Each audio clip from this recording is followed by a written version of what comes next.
My first restraining order. Apparently, I'm not allowed to snow blow my own driveway.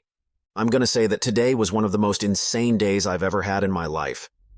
It involved me contacting the sheriff and picking up the paperwork for a restraining order, and involving my attorney, all because our snowplow guy decided to threaten me and my family. So here is the story. It's a long one and a crazy one. Late last year, our house was ruined from water intrusion in the roof. It's been a massive insurance claim, and as part of that, the insurance company has been paying for us to rent a house nearby. We moved into this place recently, and it's been great so far. One of the benefits was that as part of the lease, we would have someone who would come by to snowplow the driveway, which was great, and the weekend we moved in there was a massive snowstorm, 60-plus mph winds, and the driveway at our new place was snowed in. The plow guys never showed up, so I basically shrugged it off, got my snowblower. We brought ours to this place and cleared the driveway. I messaged the owner and asked if she could share the plow guy's phone number so I could message him. She did, and surprise, surprise, it was actually someone we knew. Small town. This guy has a reputation, but we never had any problems with him. So I sent him a message and said that we were living at this place, and that I had my trailer parked in the driveway and would need him to keep the snowbanks pushed out so I could turn it around properly.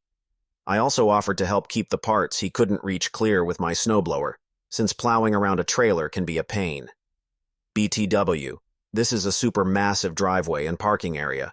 I have 4 trailers parked and there is still tons of room. They are also parked in places out of the way of his push paths. For what it's worth, if he had said to me, "Sorry, I can't plow your driveway as is," I would have been like, "No problem at all, I will take care of it." I had no expectations of him at all and was fully prepared to do it myself. But he said all was good and told me not to bother snowblowing as he would be by with his machines to clear things up. Well, not long after another storm come by, 1, 2 of snow on our driveway and my wife can't get out. So I got up, started the snowblower, and cleared the driveway. BTW, this is not a quick process. It takes me about an hour to do the whole thing. His employee with a loader shows up at 10 p.m. that night, sees the driveway looks clear, and drives on by to his next stop, a house close by. I didn't make a fuss about it because I get it. Maybe we are the last on the route, but I can't just sit inside all day and wait. I just thought, well, this guy got a freebie on me. AKA, he didn't have to do the work. A short bit of time went by and I woke up to go snowmobiling. We had a fresh 18 inches of snow on the driveway. The plow guy hasn't come and I had to depart at 8:15 to meet a friend at the trailhead. My trailer weighs 7,000 pounds. It's 28 and long and closed and holds 5 sleds.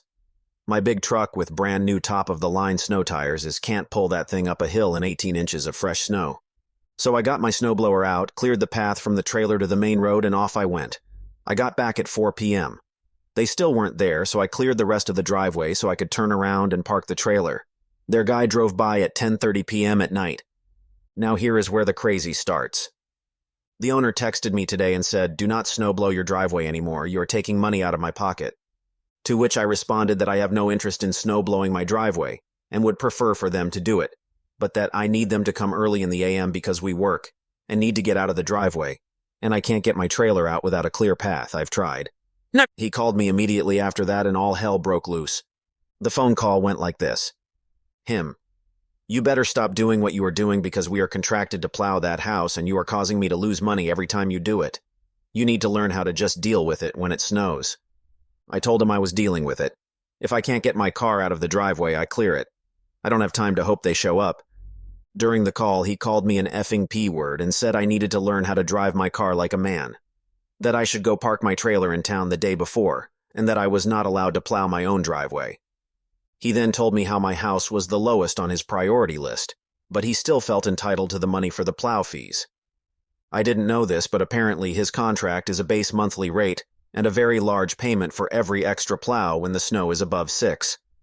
Our insurance pays the homeowner directly, so we aren't really aware of this. But anyway, the call got heated with him yelling at me to stop *****ing him over, and how I'm apparently a dumbass, and I'm not allowed to clear my own driveway.